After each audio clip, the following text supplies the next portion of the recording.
The books of 1st and 2nd Kings. Although they're two separate books in our Bibles, they were originally written as one book telling a unified story that continues on from the book of Samuel that came before it. So David has unified the tribes of Israel into a kingdom, and God promised that from his line would come a messianic king who would establish God's kingdom over the nations and fulfill the promises made to Abraham. So the book of Kings tells the story of the long line of kings that came after David, and none of them lived up to that promise. In fact, they run the nation of Israel right into the ground. The book is designed to have 5 main movements. The story begins and ends focus on Jerusalem, first with Solomon's reign and the construction of the temple, and then in this last section ending with Jerusalem's destruction and Israel's exile to Babylon. And the story leading up to this tragedy is what makes up the center 3 sections, which explain how Israel split into 2 rival kingdoms, how God tried to prevent the corruption of Israel by sending the prophets, and how exile became the unavoidable consequence of Israel's sin. The book opens with 2 chapters about the kingdom passing from the aging David to his son Solomon. And David's final words to Solomon, they're very similar to those of Moses and Joshua and Samuel to the people. It's a call to remain faithful to the commands of the covenant and to give allegiance to the God of Israel alone. But David's words ring somewhat hollow here because David and Solomon then go on to conspire how they're going to consolidate this new kingdom through a whole series of political assassinations. It's not off to a great start. Solomon's brightest moment comes when he asks God for wisdom to lead Israel, and he even completes David's dream to make a temple for the God of Israel. Here the story actually stops and describes the design of this temple in detail, just like the tabernacle design in the Torah. There's all these gold and jewels and depictions of angels and fruit trees. It's all symbolism echoing back to the Garden of Eden.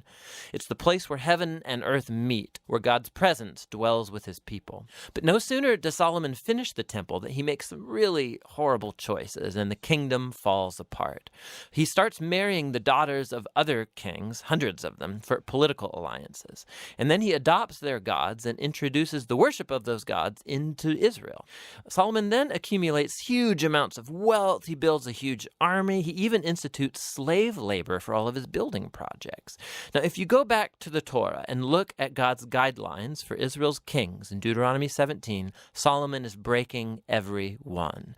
So by the time that he dies, Solomon resembles Pharaoh, the king of Egypt, more than he does his father David.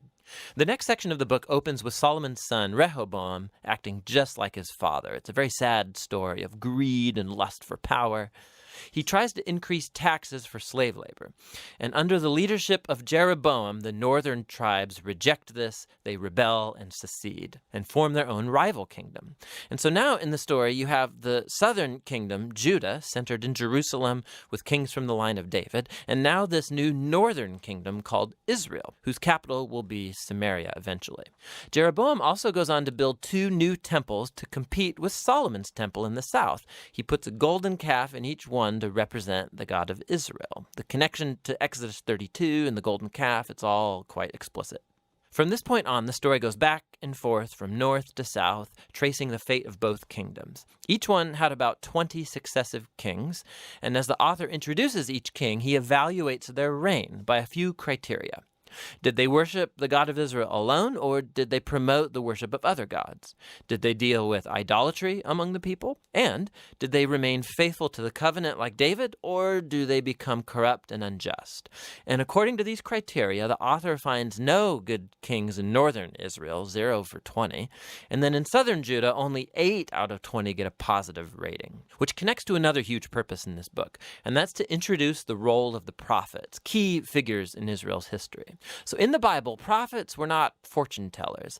Rather, they spoke on behalf of the God of Israel, and they played the role of covenant watchdogs, which means they called out idolatry and injustice among the kings and the people.